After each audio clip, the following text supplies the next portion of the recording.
Help is on the way for Michigan's dairy producers. The beautiful part about this policy is it's for everybody. It doesn't matter what size operation you have. Doesn't matter if you have 10 cows or 10,000 cows. The nice thing is there is no cap on this whatsoever. UP potato growers are optimistic about the 2018 harvest. And Michigan Agricultural Commodities' Chris Betz will join us with a market update. I'm Janelle Brose, and this is Farm News 5. Farm News 5 is brought to you by Ford. A new dairy insurance policy will be available next month, and the timing couldn't be better, as the annual average U.S. all milk price is at its lowest level since 2009. Enter Dairy Revenue Protection, which provides insurance for the difference between the revenue guarantee and actual milk revenue if prices or revenue decline. It can be used simultaneously with USDA's Margin Protection Program, and dairy farms of all sizes are eligible to participate. American Farm Bureau Federation, in partnership with American Farm Bureau Insurance Services, started putting this policy together about 2 years ago and built it from the ground up. And it was announced on August 8th, and it'll be available to be sold starting October 9th. This is a revenue protection crop insurance policy that allows a dairy producer to be able to insure a percentage of their expected milk revenue sales on a quarterly basis. It's a subsidized crop insurance policy that works just like any other revenue protection policy. And what a farmer has the option to do is they can pick however many pounds of milk they want to insure on a quarterly basis. And then they can price that milk by one of two options. One option is the class option, which uses a combination of class 3 and class 4 futures prices according to Chicago Board of Trade.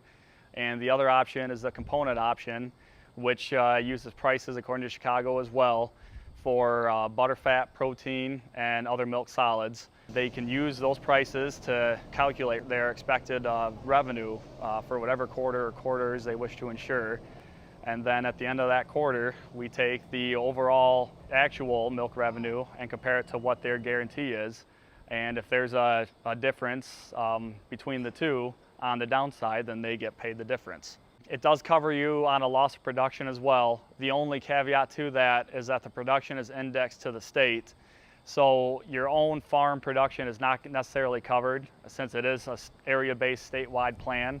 But if the statewide production for the quarter that you insure does drop, then you do have protection on that side as well. But just keep in mind that it's indexed to the state, not your own farm. To help dairy producers learn more about DRP, Farm Bureau crop insurance specialists will host educational sessions across the state. Upcoming meetings are set for McBain, Alpena, Sterling, Boyne Falls, and Stevenson. For more information, visit dairyrp.com.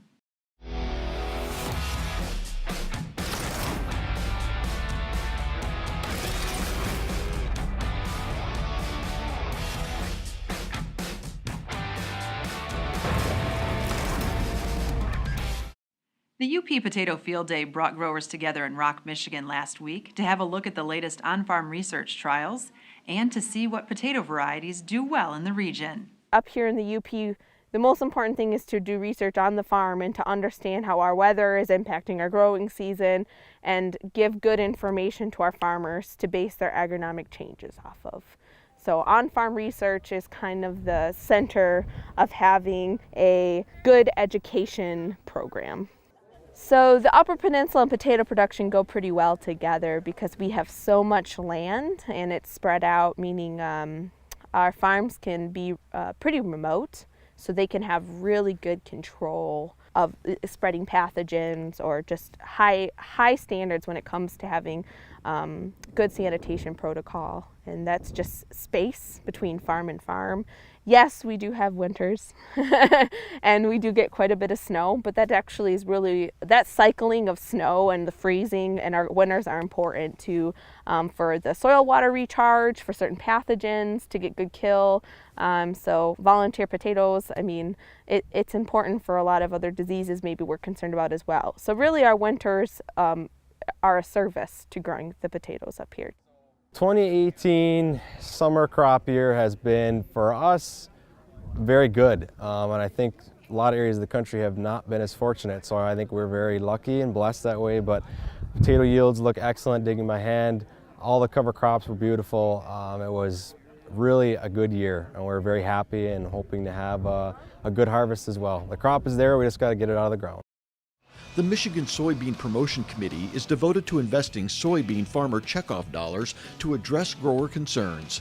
We focus our efforts on production research, market development, and outreach. Learn more at michigansoybean.org. Governor Rick Snyder recently announced appointments to the state's new Environmental Permit Review Commission. Among Snyder's selections are Livingston County Farm Bureau board member and crop farmer Matt Germain and Washtenaw County Farm Bureau member Evan Pratt. According to Government Relations Manager Matt Smigo, the commission is a direct result of Michigan Farm Bureau-supported legislation and will help ensure permitting decisions are based on law and rule and supported by science. They owe you $20,000 and just filed for bankruptcy. What do? Visit fosterswift.com to learn why quick action is key to protecting your assets today.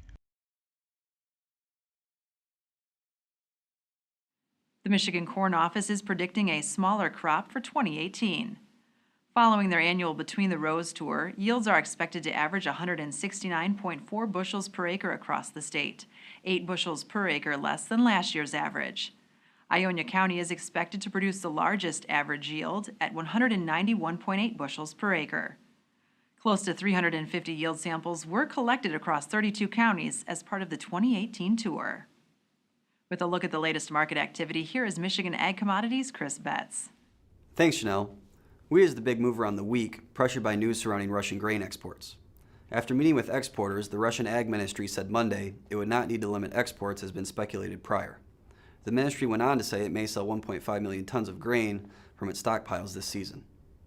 Corn and beans are trading just off contract lows, pressured by encouraging crop tours in the Midwest. Trade negotiations continue to be a story, as progress was made last week with Mexico on NAFTA. A lack of news from negotiations for Canada this week has lent pressure. Negotiations with China will be on the forefront of traders' minds, but any real progress is unlikely until after midterm elections in November. For more market information, go to michag.com. With Michigan Agricultural Commodities, I'm Chris Betz. For more news and video, visit MichiganFarmNews.com and the Michigan Farm Bureau channel on YouTube. With Farm News 5, I'm Janelle Brose. Have a great week of farming.